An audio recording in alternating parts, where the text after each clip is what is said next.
The fabric tore with a violent, desperate slash. No time for zippers, no time for reason. 9 experienced hikers burst into the Siberian night, leaving boots, coats, and hope behind as the wind howled across Dead Mountain. The silence that followed was more chilling than any scream.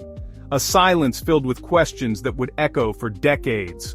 What could drive seasoned mountaineers to abandon their only shelter, barefoot, in -30 degrees? The tent was left behind, a meal half prepared, boots lined up as if normalcy had been shattered in an instant. This was not rational behavior, it was pure, primal fear. Whatever was inside that tent, staying meant certain death. The wind buried secrets under snow, the hikers vanished into the white void, the mountain held its breath and the Dyatlov Pass Incident began. Not just a tragedy, but a chilling void of the unknown. The search party would find only a frozen tableau of terror, and a mystery that would never let go. They were the best of the Ural Polytechnic Institute, 10 young, skilled, and close-knit friends. Igor Dyatlov, just 23, led the group engineers, physicists, dreamers, all united by a love for the wild. Their goal, a grueling 300-kilometer trek for the highest Soviet mountaineering certification. Early photos show laughter, camaraderie, and confidence. They were prepared for anything the Urals could throw at them. The only woman, Lyudmila Dubinina, and the oldest, Semyon Zolotaryov, rounded out the team. Yuri Yudin, the 10th, turned back early due to illness. He would be the sole survivor. The rest pressed on toward Otorten Mountain, whose name means, "Don't go there." For them, it was a challenge, not a warning. Diaries and photos show a group strong, united, and exactly where they wanted to be. Yudin's disappointment at missing the adventure would become a lifetime of grief. His friends disappeared into the white horizon, and the ordinary part of their story ended. The remaining 9 trekkers moved forward, alone, toward their fate on Dead Mountain. Their final days are preserved in journals and photographs, a window into their last moments of normalcy. The entries are light, even humorous. They built a storage shelter, wrote a satirical newspaper, and joked about the cold. On February 1st, they began their ascent of Kolatsyakul as a blizzard descended, pushing them off course. Instead of retreating to the forest, Dyatlov chose to camp on the exposed slope, a decision debated ever since. The last photo shows them setting up the tent in fading light, wind-whipping snow across the landscape. Inside, they prepared for the night, unaware of what was coming. The final diary entry is mundane. I guess that's all. The pen stopped, and the silence began. What happened between that last entry and the slashed tent is a black hole. No answers, only a gap between before and after. We have the ordinary, and then the chaos. In those few dark hours, something erased 9 lives and created a mystery for generations. Their careful documentation only highlights the terror of what came next. The ordinary ended, and the extraordinary began. Weeks passed with no word. The hiker's telegram never arrived, and concern turned to panic. A massive search began. On February 26th, a pilot spotted the abandoned camp on Kolatsyakul. The tent was half buried, slashed open from the inside. A frantic, violent exit. Boots, warm clothes and supplies were left behind in eerie order.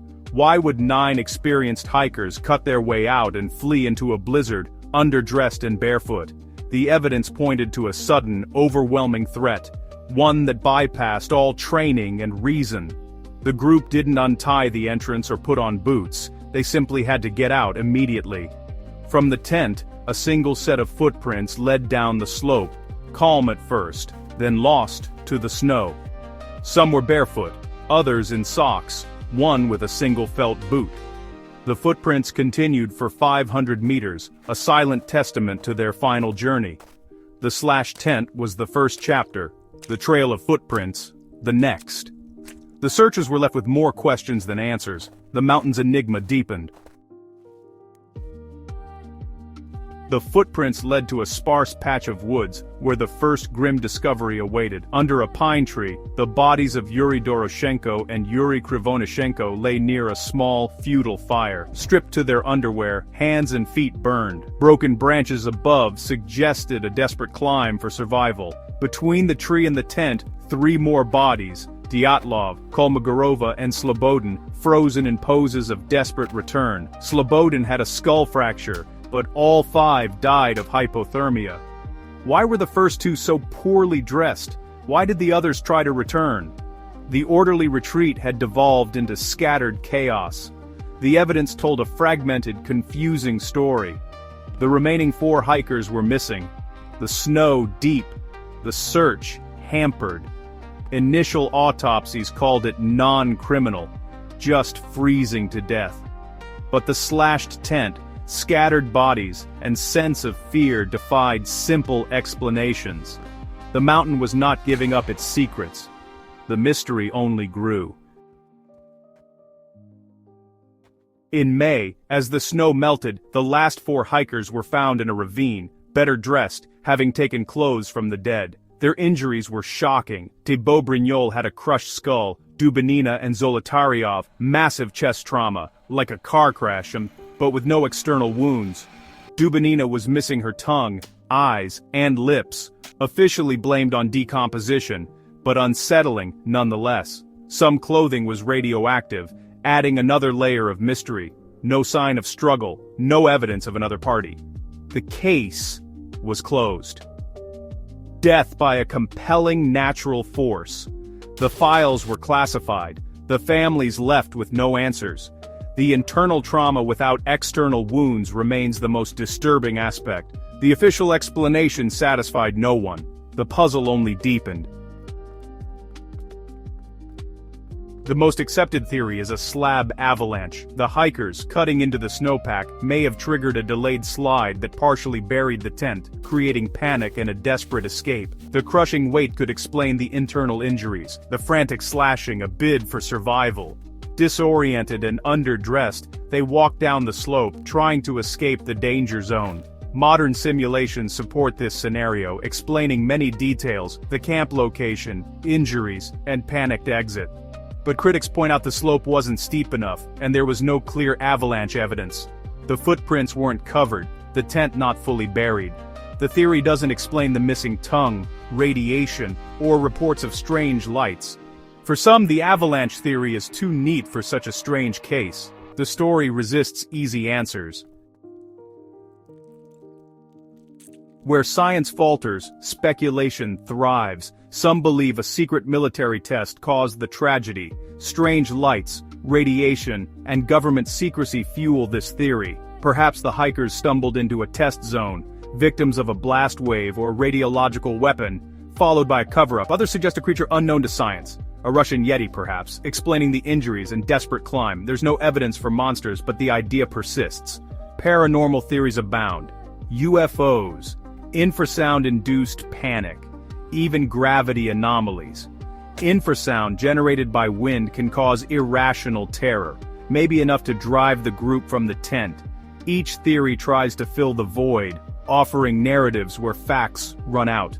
The Dyatlov Pass Incident is a canvas for the unexplained. The truth remains elusive. Today the pass bears Dyatlov's name, a monument to memory and mystery. The story is retold in books, documentaries, and late-night debates, each generation asking the same questions. What made them flee? What inflicted those injuries? What was the compelling natural force? The Dyatlov Pass Incident is a modern folktale, a reminder of nature's power and the terror of the unknown. Even the best prepared can be overcome by forces beyond comprehension. The silence on Kholat Syakhl is now heavy with history, echoing that terrible night. The hiker's fate is part of the mountain's identity, an enigma that outlives them. Perhaps the true horror is the absence of a definitive answer. We are left to wander through the evidence, haunted by the void. The mountain keeps its secrets, and the 9 hikers remain frozen between a known past and an unknowable end.